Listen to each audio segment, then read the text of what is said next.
Hello दोस्तों, railway की तरफ से एक और नई खुशखबरी, सभी का ज्वाइनिंग लेटर आना शुरू हो गया। जैसा कि हमने पहले बताया था कि आपको जून और जुलाई तक आप सभी को ज्वाइनिंग कराना शुरू कर देगा। किसी किसी बोर्ड में हम ये बताए थे, सभी बोर्ड का नहीं बताए थे, लेकिन ये इतना बताए थे कि किसी न किसी बोर्ड आपका ज्वाइनिंग कराना शुरू कर देगा। तो लीजिए, ज्वाइनिंग लेटर आना अब शुरू हो गया है। तो अब जिनका जिनका फाइनल लिस्ट आ गया, उनका ज्वाइनिंग लेटर अब जल्द ही जारी हो जाएगा, उनके घर पे आ जाएगा। तो अपने पोस्टमैन से आप जा करके मिल लीजिएगा, समझ गए। तो इसमें क्या क्या डॉक्यूमेंट आपको ज्वाइनिंग लेटर में लेकर के जाना होता है, इसके बारे में हम आपको फुल डिटेल बताने वाले हैं। तो आइए इस वीडियो को शुरू करते हैं। सबसे पहले इस तरह का आपका ज्वाइनिंग लेटर घर पे आएगा। YouTube के गाइडलाइन के खिलाफ है, इसीलिए हम आपको हर एक चीज इस पे नहीं दिखा रहे, बस इतना समझा देते हैं कि कहाँ पे क्या लिखा होता है। तो यहाँ पे आपका जो भी एड्रेस होगा ऑफिस का वो लिखा रहेगा, यहाँ पे किस कैटेगरी में हुआ है वो लिखा रहेगा, यहाँ पे किस डिवीजन में आपका अलॉटमेंट हुआ है वो लिखा रहेगा, और किस किस स्टेशन पे जाना है वो लिखा रहेगा यहाँ पे। और यहाँ पे आपका एड्रेस रहेगा, जो कैंडिडेट है उनका एड्रेस यहाँ पे रहेगा।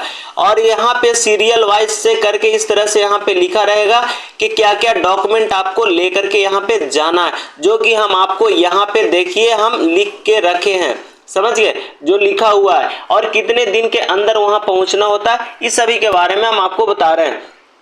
तो सबसे पहले देखिए, यहाँ पे आपको जो डीबी कराने गए थे उनको पता है कि क्या क्या डॉक्यूमेंट लेकर के गए थे, वो सारा डॉक्यूमेंट आपको लेकर के जाना है। जैसे कि आपने 10th प्लस ITI लगाए हो तो 10th प्लस ITI लेकर के जाइएगा, 10th plus ITI plus 12th ले गए होंगे तो ये सारा डॉक्यूमेंट ले जाइए। साथ में जो कोई ग्रेजुएशन कर रखे होंगे तो ग्रेजुएशन का डॉक्यूमेंट लेकर के जाना है। जैसा कि सभी शैक्षणिक योग्यता यानी जो भी आपका क्वालिफिकेशन है वो सारा डॉक्यूमेंट आपको लेकर के जाना है। साथ में ओरिजिनल भी ले जाइएगा, और साथ में सभी का कम से कम 3 सेट फोटोकॉपी, कितना 3 सेट फोटोकॉपी करा लीजिएगा ये सारा डॉक्यूमेंट का। अब बात कर लेते हैं दूसरा में क्या ले जाना होगा। तो दूसरा में जाति प्रमाण पत्र, जो कि आपका कास्ट सर्टिफिकेट है, जो भी कास्ट सर्टिफिकेट से आप आते हो, जितने भी जो भी कास्ट से आप आते हैं उसका OBC, SC ST या EWS, इन तीनों में से किसी में भी आते हैं तो उसका आपका कास्ट सर्टिफिकेट ले करके जाना जरूरी है। अब बात कर लेते हैं अगला पॉइंट की। तो आपको कम से कम 20 फोटो लेकर के जाना होगा, क्योंकि ज्वाइनिंग के टाइम पे थोड़ा ज्यादा फोटो की जरूरत पड़ती है।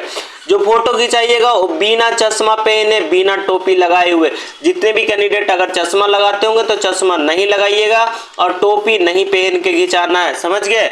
बिना टोपी बिना चश्मा का फोटो लेकर के आपको जाना है वहां पे। फिर बात कर लेते हैं अगला पॉइंट पे कि अगला डॉक्यूमेंट क्या लेकर के जाना है।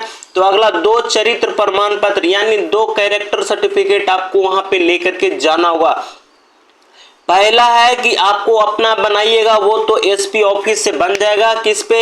एनेक्सर 2 एनेक्सर B पे। क्या एनेक्सर B फॉर्म आता है, उस पे आप एक SP ऑफिस से आप बना लीजिएगा। और बात करें दूसरा की क्या होगा, तो दूसरा किसी भी जहां से आप सरकारी स्कूल से किए होंगे वहां से आप जाइएगा, जो ज्वाइनिंग लेटर आएगा उस पे एक कैरेक्टर सर्टिफिकेट का फॉर्म रहता है, उसी पे आपको सरकारी स्कूल के प्रिंसिपल से साइन करा लीजिएगा। या फिर आपको कोई भी डॉक्टर जानने वाले होंगे, समझ गए, कोई भी डॉक्टर आपको जानने वाले होंगे उनसे आप साइन करा लीजिए, उतना आपका काम हो जाएगा। अब बात कर लेते हैं, चाहे यहाँ पे कोई भी कॉलेज के अगर प्रोफेसर हैं उनसे भी काम हो जाएगा आपका character certificate. Main character certificate ये समझ गए, एक ऑफिस से बनेगा, SP ऑफिस से, जो कि आपके नजदीकी थाना है, वहां आपका वेरिफिकेशन होगा, उसके बाद आपका कैरेक्टर सर्टिफिकेट बन जाएगा। और ये सरकारी स्कूल से या फिर डॉक्टर से या फिर किसी प्रोफेसर से आप बनवा सकते हैं। अब बात कर लेते हैं अगला पॉइंट की, आप अपने साथ अपना पहचान कराने के लिए voter ID card, Aadhaar card और पैन कार्ड, ये तीनों ले जाना जरूरी है, समझ गए। क्या क्या? Voter ID card, Aadhaar card और पैन कार्ड, समझ गए, तीनों ले जाना जरूरी है। और सभी डॉक्यूमेंट को ओरिजिनल ले जाना है, और साथ में फोटोकॉपी ले जाना है। ध्यान से सुनिएगा।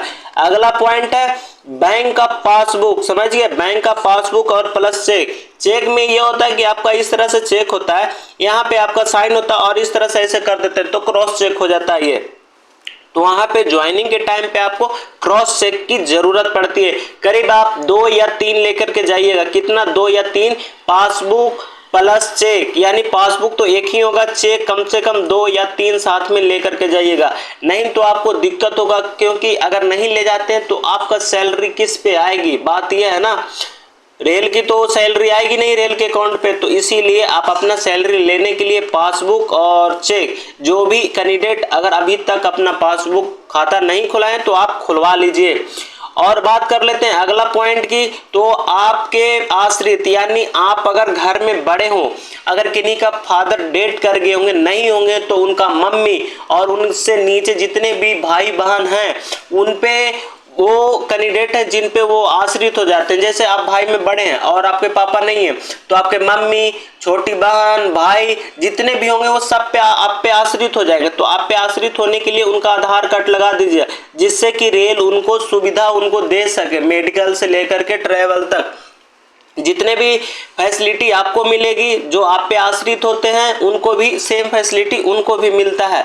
तो इस बात का आप ध्यान रखिएगा, इस पे आप VVI लगा लीजिए, यानी वेरी इंपॉर्टेंट है ये, जो आप पे आश्रित होते हैं उनका आधार कार्ड लगा देना।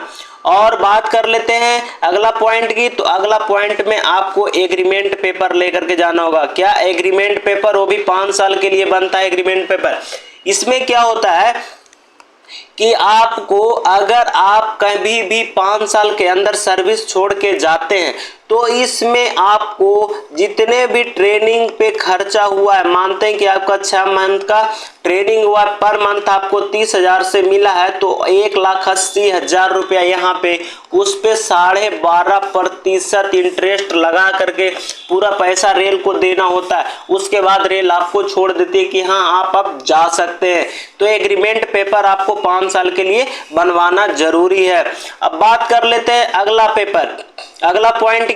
आपको इसमें एक HRMS फॉर्म, क्या? एक HRMS फॉर्म ज्वाइनिंग लेटर के साथ में आता है, जिसको फॉर्म को अप्लाई करते समय जब ज्वाइनिंग करिएगा उस समय भरना होता है। इसमें डिटेल होता है, आपका डिटेल होगा, आप पे जितने आदमी आप पे जितने परिवार आश्रित होते हैं उनका डिटेल इसमें भराएगा। समझ गए? आप किसी केस में तो नहीं फंसे, वो सारी बारीकी से बारीकी चीज यहाँ पे आपको डिटेल भरना होता है, जो कि HRMS फॉर्म साथ में आता है उसी पे लिखा हुआ रहता है। कम से कम 2 या 3 पेज का फॉर्म आता है। इसी में आपका एक कैरेक्टर सर्टिफिकेट का भी फॉर्म अटैच आता है। समझ गए?